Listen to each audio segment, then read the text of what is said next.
Yo era operador nocturno del 911 en Veracruz. Llevo años contestando llamadas. Y créeme, uno se acostumbra a todo. Peleas domésticas, robos, amenazas de suicidio. Pero hay una llamada en particular que todavía me despierta a las 3 de la mañana con el sonido de esa voz metida en los huesos. Pasó hace 3 años, pero no hay noche en que no me pregunte si fue real o si alguien me jugó una broma muy enferma. Era martes, 2:14 de la madrugada, según el registro. La llamada entró desde una comunidad cercana al río Jamapa. La línea estaba con mucho ruido, pero se oía claro que era un niño. Tendría unos 8 o 9 años. Al principio pensé que estaba jugando. Dijo con voz bajita: «Estoy perdido, estoy junto al río y no sé dónde está mi mamá». Le pedí su nombre. Me dijo que se llamaba Emiliano. Su tono era apagado, como si llevara rato llorando, pero no se oía desesperado. Le pregunté si veía alguna casa o poste cerca. Me dijo que no, que solo el agua, la oscuridad y que olía a algo feo. Entonces lo escuché, un quejido largo como un lamento, bajito pero claro. Era femenino. Parecía venir de lejos, pero lo suficientemente cerca como para escucharse por el teléfono. «¿Quién más está contigo, Emiliano?», le pregunté. Hubo silencio. Después murmuró: «Es una señora. Está llorando. No tiene ojos». Juro que lo dijo como si fuera lo más normal del mundo. Me paralicé. He escuchado gente pidiendo ayuda mientras sangran en el piso, pero eso fue diferente. Le pedí que corriera, que buscara luz, una casa, lo que fuera. Entonces dijo algo que me dio escalofríos. «No puedo correr. Si me muevo, ella grita». Empecé a rastrear la señal con el sistema, pero no había coordenadas claras. Solo un punto general en la zona ribereña. En ese momento, el lamento se volvió agudo, como si la mujer gritara con dolor. El niño dejó caer el teléfono. Se escuchó un chapoteo, como si alguien se hubiera metido al agua corriendo. Después, nada. Solo el sonido del agua moviéndose y el viento. Colgué y llamé de inmediato a una patrulla para que fuera al lugar. Tardaron 17 minutos en llegar. No encontraron a nadie. Solo una chancla de niño y un celular mojado tirado en la orilla del río. El chip no servía, pero la grabación de la llamada quedó en nuestro sistema. Nunca supe si Emiliano existía, pero esa voz, no la olvidé jamás. Cuando los oficiales regresaron a la central, traían esa cara que ya conozco, mezcla de incomodidad, miedo y frustración. Me dijeron que buscaron con linternas, revisaron la orilla, los matorrales, incluso caminaron por el canal de riego. Nada. Solo encontraron la chancla y el celular, como te dije, y una cosa más. Mencionaron que a unos metros del agua había huellas pequeñas, como de pies descalzos, que terminaban en seco, así, de repente, como si el niño se hubiera desvanecido. Mandamos el celular a revisar con informática. Aunque estaba mojado, lograron recuperar parte del audio. Yo lo escuché, más de una vez. El niño habla como si estuviera viendo algo espantoso, pero se esfuerza en mantenerse en silencio. Y al fondo se escucha el lamento otra vez, largo, triste, como si alguien estuviera gimiendo de puro vacío. Lo más raro es que el sonido no se amplifica ni se mueve. No parece que venga de un lugar físico. Más bien suena como si la voz estuviera dentro del teléfono. No dormí bien esa semana. Cada vez que apagaba la luz, pensaba en la voz de Emiliano y esa frase que se me clavó en la cabeza. Si me muevo, ella grita. Lo reportamos como desaparición no confirmada, sin datos del menor, sin pruebas de familia, sin una denuncia formal. Legalmente, no había niño. Pero yo sabía que alguien llamó, que algo pasó esa noche. Pasaron 2 semanas sin novedades, hasta que una señora mayor vino a la central. Vivía cerca del río. Dijo que había escuchado gritos de mujer por la madrugada y que sus perros se pusieron como locos, que no era la primera vez. Aquí baja a veces. La mujer esa, dijo. La que llora, la que se llevó a mi bisabuelo cuando era niño. La miramos raro, claro, pero algo en su voz sonaba real, cansado, como quien ya no tiene ganas de convencer a nadie. Esa misma noche, mientras revisaba grabaciones viejas del sistema, encontré algo. Una llamada de 2 años antes, casi a la misma hora, 2:13 de la madrugada. Una mujer llorando, repitiendo mis hijos, en voz baja. El operador que la atendió ya no trabaja aquí. Lo internaron en un centro psiquiátrico tras un intento de suicidio. En su expediente solo aparece una frase escrita a mano. Yo también la escuché. Empecé a investigar por mi cuenta. Mapas, reportes, leyendas. Y encontré un patrón. Varias llamadas desde la misma zona, siempre entre las 2 y las 3 de la madrugada, siempre cerca del río Jamapa, todas reportando llantos de mujer o niños perdidos. Nadie había conectado los puntos, nadie había querido hacerlo, pero yo ya estaba dentro, y no podía dejarlo ir. Después de eso, pedí que me asignaran el turno de noche permanentemente. No era por gusto, era una obsesión. Quería volver a escuchar esa voz. Quería entender qué carajos había pasado con Emiliano. Llevaba una libreta donde anotaba cada reporte extraño que llegaba desde las comunidades cercanas al río Jamapa. Cada que alguien hablaba de una mujer llorando, yo ponía una marca. En menos de un mes ya tenía 6. Una noche, casi al final del turno, entró otra llamada. Era un hombre mayor, con voz temblorosa. Dijo que al sacar la basura, había visto una figura blanca parada entre los árboles que dan al río. No se movía, dijo. Solo estaba ahí, llorando bajito, como si le doliera el pecho. Me pidió que mandara una patrulla, pero cuando los oficiales llegaron, no encontraron a nadie. Solo huellas descalzas y barro fresco. La señora mayor, la que vino semanas antes, se presentó de nuevo al día siguiente. ¿Ahora sí me creen?, preguntó. Nadie le respondió. Empecé a tener sueños raros. Siempre me veía en la misma escena, caminando por un sendero oscuro, oyendo una voz de mujer llamando a alguien por su nombre. Mis hijos, Emiliano. Pero lo peor no era el sueño, sino despertar con las manos frías y mojadas, como si realmente hubiera estado allí. A veces despertaba con tierra bajo las uñas. Una vez incluso encontré piedritas pequeñas en mis calcetas. Mi psicólogo me dijo que era estrés acumulado. Yo no estaba tan seguro. La central empezó a tener problemas eléctricos justo en mi turno. Las pantallas parpadeaban. El reloj del sistema se atrasaba sin explicación y hubo una noche en que entró una llamada sin que sonara el teléfono. Solo apareció en pantalla: número desconocido, duración 00.0.00. No pudimos reproducir nada, ni audio ni rastro. Pero ese minuto se sintió eterno. El silencio del lugar pesaba, nadie hablaba, nadie se atrevía ni a respirar fuerte. Una madrugada, después de mi turno, pasé por el río. Solo por curiosidad. Me detuve a mirar el agua, y juro por Dios que escuché una voz a mis espaldas, suave, casi dulce. ¿Dónde están mis hijos? Me volteé de inmediato. No había nadie, pero el aire estaba helado, y el pasto a mi alrededor estaba completamente empapado, como si alguien hubiera salido del agua justo ahí. Volví corriendo al carro. Mis manos temblaban tanto que apenas podía meter la llave en el encendido.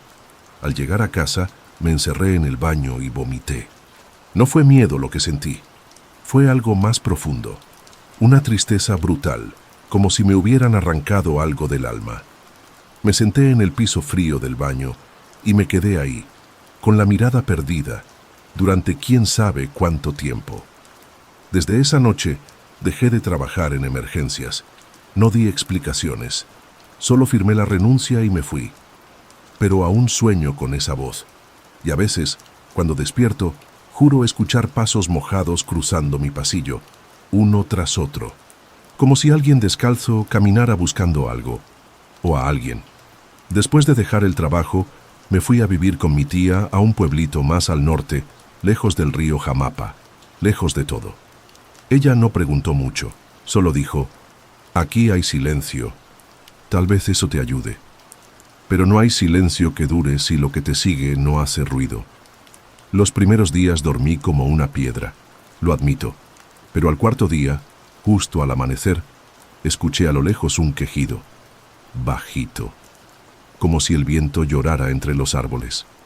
Me convencí de que era mi imaginación. Tenía que serlo. Intenté rehacer mi vida. Trabajos temporales, terapia, incluso escribí lo que pasó en una libreta vieja para liberarlo, como me dijeron.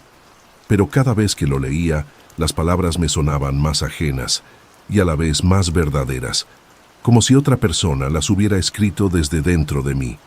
Una noche, sin pensarlo, marqué el número de la central donde trabajaba.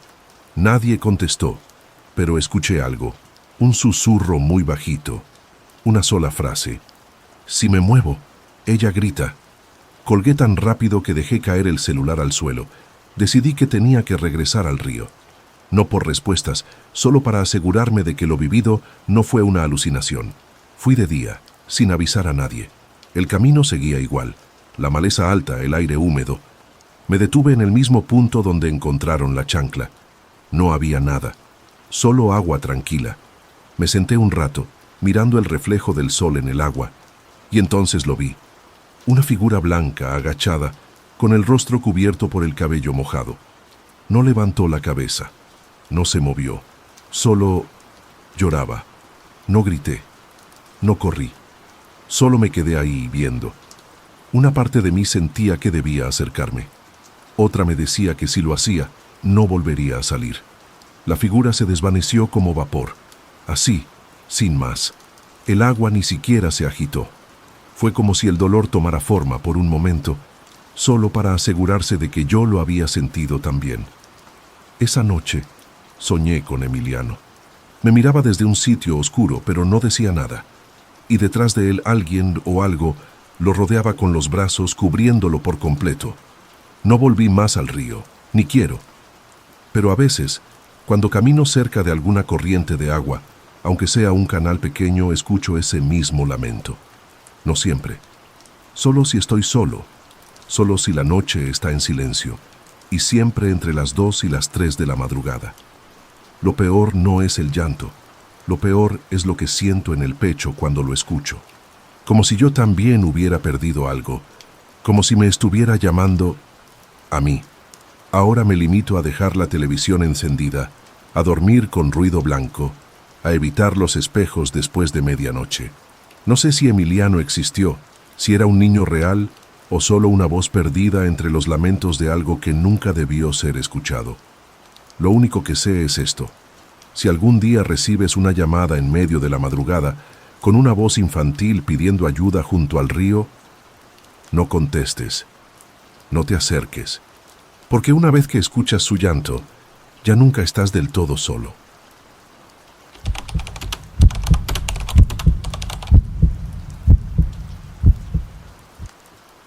Nunca me había dado miedo viajar solo. De hecho, me gustaba. Me hacía sentir libre. La primera vez que decidí subir al tren de carga fue por necesidad, no por aventura. Tenía 17 años, no tenía dinero, y la fábrica en la que mi primo me había conseguido chamba quedaba a 3 estados de distancia. Lo lógico, supongo, hubiera sido esperar, pedir ayuda, buscar otra forma. Pero cuando tienes hambre, el tiempo aprieta. Así que esa noche, sin decirle a nadie, tomé mi mochila y me fui directo a las vías.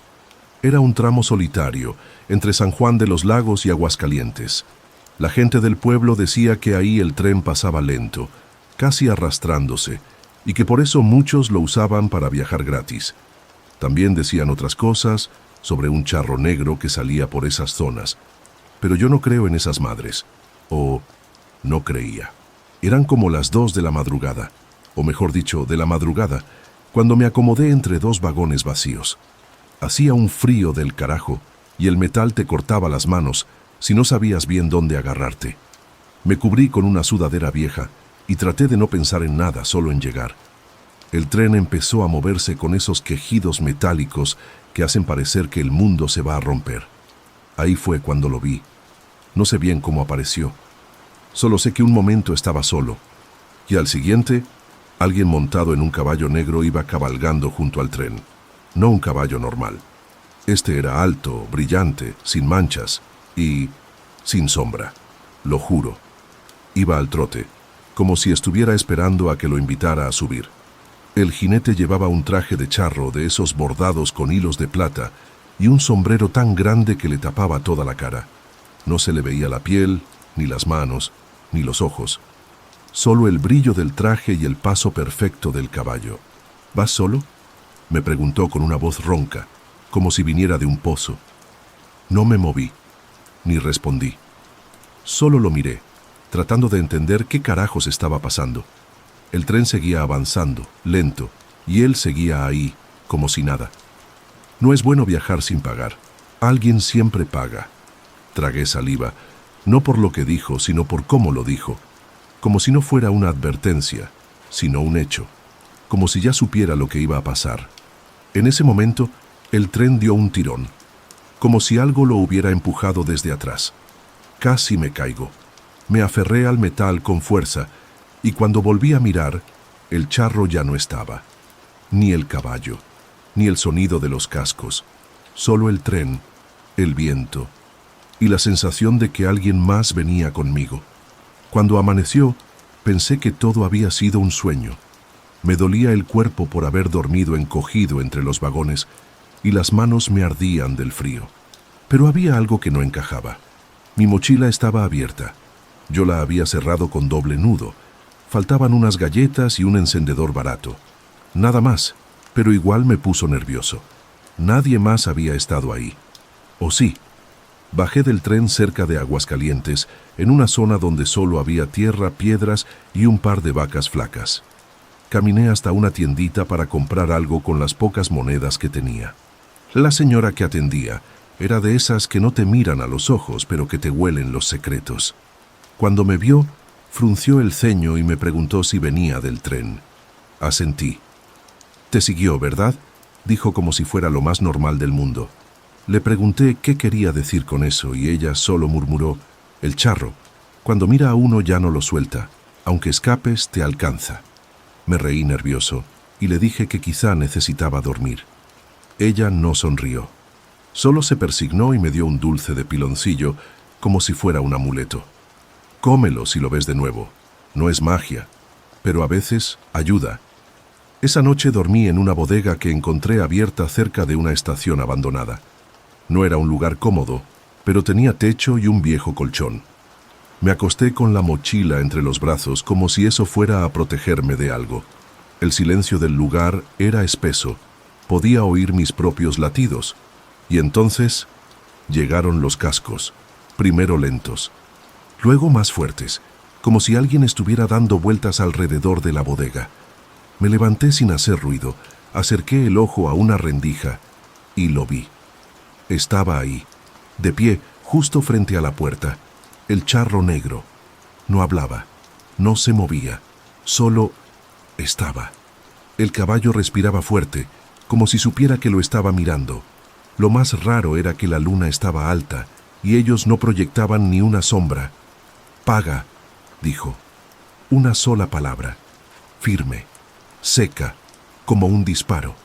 Yo retrocedí, tropecé con una caja y al caer solté un grito ahogado. Cuando volví a mirar por la rendija ya no estaban. Solo quedaban las huellas de los cascos, marcadas en el polvo seco. Me acurruqué contra la pared, con el dulce que me había dado la señora apretado en la mano. Esa noche no dormí, y entendí algo. El viaje no había terminado. Solo había empezado. Pasaron 3 días, 3 noches, y él volvió cada una. A la misma hora, con la misma calma, con la misma maldita voz que me perseguía incluso despierto. A veces ni siquiera tocaba la puerta. Solo lo sentía ahí, parado del otro lado, como si respirara con la casa, como si esperara que yo hiciera algo. Yo comía poco, dormía menos, y ni me atrevía a salir de la bodega más que al amanecer. La segunda noche probé lo del dulce. Lo dejé debajo de mi lengua cuando escuché los cascos. No sé si ayudó. No sé si fue coincidencia. Pero esa vez no se acercó tanto. Se quedó lejos, como si dudara, pero al irse dejó algo. En el suelo, justo frente a la puerta, una moneda. Negra, como si fuera de carbón. La tomé con una manta, porque apenas la toqué con los dedos, sentí un calor raro, como si se hubiera cocido al sol. La llevé conmigo cuando por fin me fui de la bodega. Caminé hasta la fábrica, con los zapatos rotos y el alma en los talones. Mi primo me recibió con cara de susto. «Pareces muerto, cabrón», dijo. No supe qué contestar. Solo le pedí un lugar donde dormir. Pero cuando cerré los ojos esa noche, la voz volvió. No desde afuera, desde adentro. «Paga». Como si ya lo llevara dentro de mí. Empecé a tener pesadillas. Yo, montado en el mismo caballo, vestido de negro, y gente huyendo de mí. Al despertar, mi corazón latía tan fuerte que dolía. Lo peor fue una tarde en que fui al baño de la fábrica. Me miré al espejo y no me vi. No bromeo. El espejo estaba ahí, limpio, pero no había reflejo. Solo el baño vacío. Me eché agua en la cara, cerré los ojos, y cuando volví a mirar estaba yo. Pero por un segundo pensé que vi su sombrero detrás de mi cabeza. Le conté todo a mi primo. Me miró serio, sin burlarse, y me dijo algo que no esperaba. «¿Recuerdas a Mario? El de la secundaria. Le pasó lo mismo, subió al tren hace años y nunca regresó. Su mamá dice que también lo vio, al charro». Sentí un frío en la columna, como si todo esto ya estuviera escrito, como si no fuera el primero. Esa misma noche, soñé que el charro me extendía la mano. Yo le daba la moneda, y él desaparecía. Me desperté empapado con la moneda negra aún en la mochila. Ya no sabía si dormir era peor que estar despierto. Y esa voz seguía ahí, cada vez más cerca, más dentro. «Paga». No decía cuánto, ni cómo, solo eso, como si supiera que ya no tenía escapatoria. La última noche lo supe. No lo pensé, lo supe, como cuando uno sabe que algo malo va a pasar y ya no puede evitarlo, solo esperarlo. Había intentado todo, tirar la moneda a un río, enterrarla, hasta prenderle fuego. No sirvió. Siempre aparecía de nuevo en la mochila, como si no fuera solo un objeto, sino una parte de mí. Ese día no fui a trabajar. Me sentía débil, torpe, como si cada paso pesara el triple. Y la gente me miraba raro, no como a un loco, sino como si ya no estuviera del todo aquí, como si mi sombra fuera más larga. Esa noche, antes de que llegaran los cascos, salí de la casa de mi primo. Caminé solo hasta las vías del tren. Era como cerrar el círculo. Me senté en una piedra y esperé. A las 3, como si el tiempo obedeciera al miedo, escuché el relincho, y luego los pasos. Él venía lento, sin apuro. El caballo parecía flotar. El charro se detuvo frente a mí, y por primera vez vi parte de su cara. No toda, solo la boca, y sonreía. No era una sonrisa amable, era una que conocía la deuda de todos. «¿Ya entendiste?», preguntó.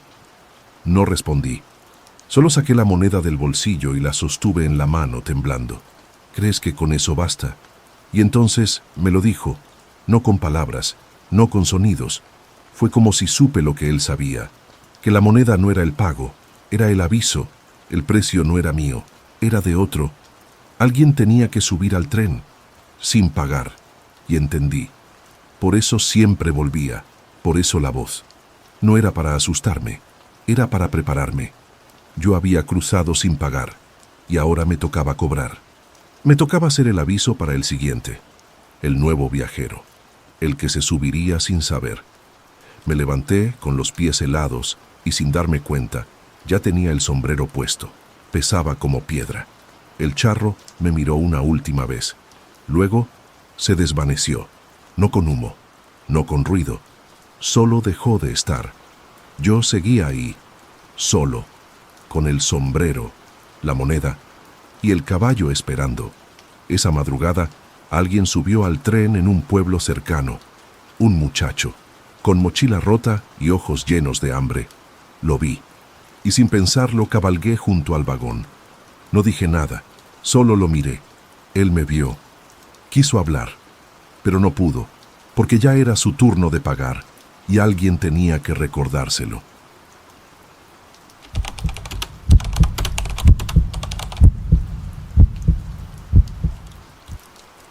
¿Cuándo falleció mi abuela? Yo tenía 10 años.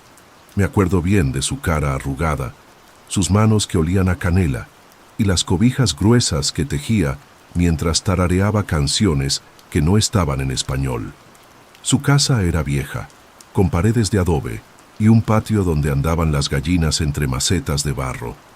En su testamento no dejó dinero ni tierras, solo cosas pequeñas, un rosario, unas cartas y para mí, una muñeca. La neta, estaba bien fea. Era de trapo viejo, con un vestido bordado y el cabello hecho de hilos oscuros, pero mi mamá, que nunca ha sido muy creyente ni nada, me dijo, «Era de tu abuela, ella la hizo con sus manos, cuídala, ¿sí?» Yo solo asentí, pero desde el primer día no quise dormir con esa cosa en mi cuarto. La puse en una silla, allá en el rincón, donde casi no llegaba la luz. Me daba cosa sin saber por qué. Era como si la muñeca me viera, como si supiera más de lo que aparentaba. Eso fue antes de que empezara a rezar. La primera vez que la escuché fue como a las 3 de la madrugada. Me despertó un murmullo bajito, como si alguien estuviera rezando despacito, cerquita de mí. Pensé que era mi mamá, pero la voz venía de dentro de mi cuarto. Me tapé hasta la cabeza. No grité, solo escuché. Era una oración rara, con palabras que no entendía. Parecía un rezo, pero no estaba en español. Al otro día le conté a mi mamá. Se rió. «Ay, estás soñando. Ya deja de ver películas con tu primo». Pero yo no estaba soñando. Esa misma noche volvió a pasar. Y la que siguió también. Siempre a la misma hora. Siempre con la misma voz suave, pero que me hacía sentir bien fría por dentro. Decidí grabarla. Usé un casete viejo que tenía mi papá, uno que usaba cuando trabajaba en la radio. Puse la grabadora frente a la silla, justo donde estaba la muñeca, y apagué la luz. Esa noche no dormí. Me quedé bajo las cobijas, con los ojos bien abiertos, esperando. Al día siguiente, escuchamos lo que grabó. Mi papá se puso los audífonos primero, y su cara cambió. No dijo ni una palabra. Se levantó, salió al patio y se encendió un cigarro, aunque tenía años sin fumar. Luego me miró bien serio y me preguntó, «¿Quién te enseñó ese idioma?» Y yo no supe qué decirle, porque la única que lo hablaba era mi abuela. Después de la grabación, mi papá empezó a comportarse raro. Ya no hablaba de la muñeca, pero todas las noches se asomaba a mi cuarto antes de dormir. Cerraba bien las ventanas, apagaba la luz y se quedaba parado en la puerta viendo la silla donde estaba la muñeca. A veces decía cosas en voz baja, como si rezara. Pero no era un Padre Nuestro. Eran frases cortas en un idioma que no entendía. Un día me llevó con don Casimiro, un señor bien viejito que vivía del otro lado del pueblo. Era amigo de mi abuelo y hablaba náhuatl mejor que español. Cuando escuchó el audio que mi papá le puso en un Walkman, se puso pálido. Lo repitió varias veces. Al final, dijo despacito, «Esa lengua no es náhuatl común, es de las viejas, de las que hablaban con el monte». Le pregunté qué decía la grabación. Me miró muy serio, con el ceño fruncido y respondió, «No se debe repetir, es una petición, un llamado para que algo despierte, algo que estaba dormido o escondido». Luego se persignó, nos regresó el aparato y nos pidió que nos fuéramos. Mi papá no dijo nada, solo me tomó del brazo y salimos rápido. Ya en el carro me dijo en voz baja, «Tu abuela nunca me quiso decir por qué esa muñeca no se podía tocar». Cuando regresamos, la muñeca ya no estaba en la silla. La encontramos sentada en mi cama, derechita, viendo hacia la puerta. Mi mamá juró que nadie había entrado, pero mi cuarto tenía el seguro puesto desde dentro. Nadie pudo abrirlo. Esa noche, mi papá atrancó la puerta con una silla y se quedó sentado frente a mi cuarto. No durmió. Yo tampoco. Empecé a tener pesadillas. No eran sueños normales. En ellos mi abuela me hablaba desde un cuarto oscuro, rodeada de velas y mazorcas secas. Me hablaba en náhuatl, aunque yo no entendía nada. Lo raro era que, al despertar, me acordaba de algunas palabras. Y cuando las decía en voz alta, la muñeca hacía un sonido, como un suspiro. Una noche, sin saber cómo, me levanté de la cama, fui a la cocina y empecé a repetir esas palabras, como si algo me obligara. Mis papás me encontraron así, con los ojos cerrados, hablando raro y cargando la muñeca entre los brazos. Intenté hablar en español, pero no pude. Por casi una hora, solo hablaba ese idioma viejo. A la mañana siguiente, mi mamá se fue al mercado y dejó la muñeca en la iglesia del pueblo, como si fuera una ofrenda. La envolvió en un rebozo y la puso junto a unas veladoras. Pensó que con eso bastaba. Pero esa misma noche, al abrir la puerta de la casa, ahí estaba la muñeca, sentada en el sillón, mojada, como si hubiera caminado de regreso bajo la lluvia. Esa noche fue la más tensa de todas. Mi mamá empezó a rezar en voz baja, aunque no era de ir a misa ni de usar escapularios. Puso sal en las ventanas, cruces en las puertas y veladoras en las esquinas del cuarto. Mi papá durmió con un machete debajo de la cama, y yo dejé de dormir por completo. Cada vez que cerraba los ojos, escuchaba la voz de mi abuela llamándome por un nombre que no era el mío. Un día en la escuela me empezó a sangrar el oído sin razón. No había ruido fuerte ni me pegué con nada. Simplemente pasó. La enfermera llamó a mis papás y mi mamá llegó asustada, como si ya supiera que algo así iba a pasar. Me llevó directo con una curandera que conocía desde joven, doña Tomasa, una señora que vivía en los cerros y bajaba al pueblo solo cuando era grave. Me miró un rato en silencio, me agarró la mano y dijo: «Esta niña ya no sueña. La están llamando del otro lado». Tomasa pidió ver la muñeca. Mis papás no querían, pero al final accedieron. Ella la colocó sobre un petate en el piso y encendió copal alrededor. Durante el ritual, la muñeca empezó a crujir. No se movía, pero sonaba como si algo dentro de ella se quebrara. Tomasa recitó palabras que sonaban duras, antiguas. Al final nos miró y dijo: «Esto no es una muñeca, es un vehículo, un cascarón que guarda algo que no debió regresar». Nos explicó que algunos objetos cargan energía, pero otros cargan intención. Que si mi abuela hizo esa muñeca con trapo, cabello humano y oraciones viejas, tal vez no era solo un juguete, sino una especie de contenedor, algo que debía quedarse dormido. Pero al morir mi abuela, el sello se rompió. Mi papá quiso quemarla esa misma noche. Hizo una fogata detrás de la casa, la envolvió en trapos y le echó gasolina. Cuando le prendió fuego, la llama apenas agarró. Parecía resistirse. El trapo se chamuscó, pero el cuerpo seguía ahí, negro, chamuscado, pero entero. Y entonces se oyó un sonido. No fue un grito, era más como un quejido, profundo, como si viniera desde adentro de la tierra. Después de eso, mi mamá empezó a enfermar. Nada grave, pero no se le quitaba.